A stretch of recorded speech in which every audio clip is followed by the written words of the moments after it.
E aí pessoal, tudo bem com vocês? Mais um vídeo que eu vou tentar fazer aqui sem edição, tá? Pra fazer de modo mais prático, passar o recado tem que ser passado. Tô aqui falando do canal do Baltazar Frank. No canal Psicamente ele fez aqui um vídeo como seria um presidente sociopata. Daria para interditá-lo? Ele é médico, eu não sei se ele ainda está fazendo a residência em neurologia na Alemanha. E ele traz então essa questão, o vídeo começa aqui, ó, vocês na TV, aqui. Antissocial. Esse é o Baltazar Frank, ele coloca os critérios do DSM e a pergunta que fica é a seguinte: e se nós tivéssemos um presidente que fosse sociopata, psicopata, alguém com transtorno de personalidade antissocial? Ou seja, alguém com transtorno de personalidade antissocial é alguém que teria um transtorno, e tendo um transtorno e isso inabilitando-o para as funções presidenciais, será que ele poderia ser interditado? Bom, eu quero tentar dar uma resposta a essa pergunta que ele coloca e minha resposta é: em um regime democrático, não. Ele jamais poderia ser interditado em um regime democrático. Por quê? Porque um psicopata no poder em um regime democrático, se de fato for democrático, com contrapesos da democracia, com os poderes constituídos, com as instituições fortes, um psicopata não vai fazer muita coisa. E outro ponto, em termos epidemiológicos, muitos psicopatas chegam ao poder. Então a proporção de psicopatas no poder é muito grande. Então há muitos psicopatas que são grandes executivos, políticos com muito poder.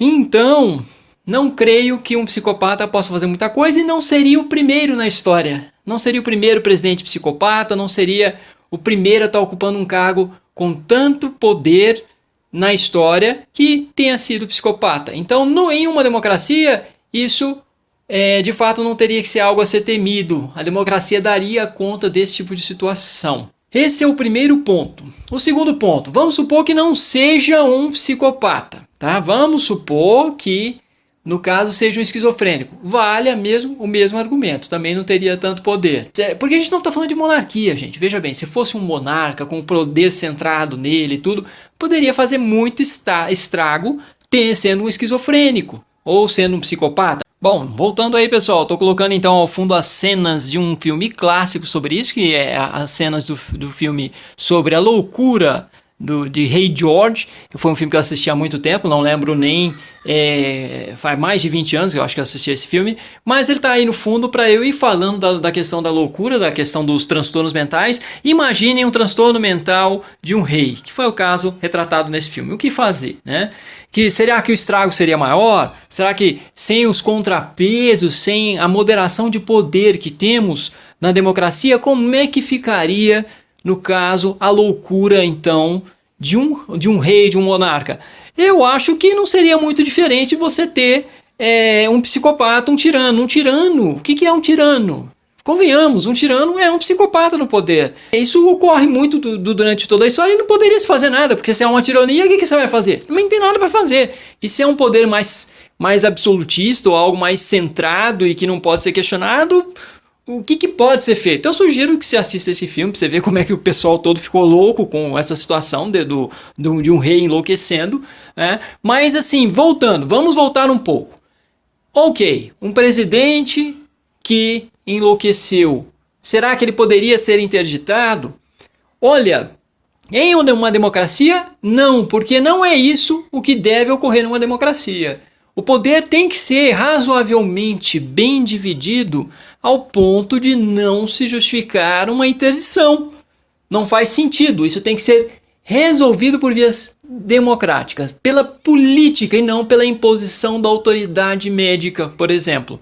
Mas vamos pegar um outro argumento ainda, que é a questão da delimitação do transtorno mental. Do que é transtorno mental? Existem marcadores bem precisos e bem delimitados para transtorno de personalidade, por exemplo, transtorno de personalidade antissocial, ou para esquizofrenia? Não existe. Não existe um exame definitivo que você faz, um exame de laboratório, um exame médico, não no sentido de exame só físico, mas com marcadores biológicos. Exame de laboratório, exame clínico, em laboratório de análises clínicas, ou algum exame neurológico bem demarcado que comprove que tem um transtorno mental. Isso basicamente não existe.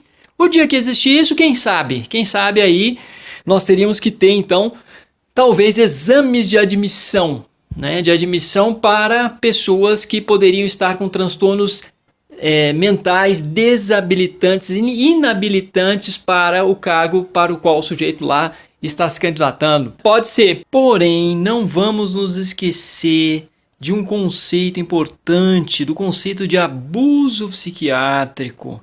O abuso psiquiátrico foi algo muito comum durante o século XX, durante regimes totalitários no século XX, principalmente na União Soviética, e atualmente também é muito presente na China, porque fica muito mais fácil de, assim, eliminar um opositor político, apelando ao apelo da autoridade médica, da autoridade psiquiátrica, em tese pretensamente científica. Esse também é um risco enorme para a democracia. Então, meus queridos, foi basicamente esse o recado de hoje. Se você gostou desse vídeo, se você ficou interessado também em conhecer o canal lá do Baltazar Frank, o Psicamente, estou colocando link no cartão e na descrição. Se você gostou desse vídeo, então o canal dele você pode conhecer lá. Se você gostou desse vídeo, você pode compartilhar, você pode dar um like, você pode se inscrever aqui no canal. Obrigado por sua audiência e até a próxima.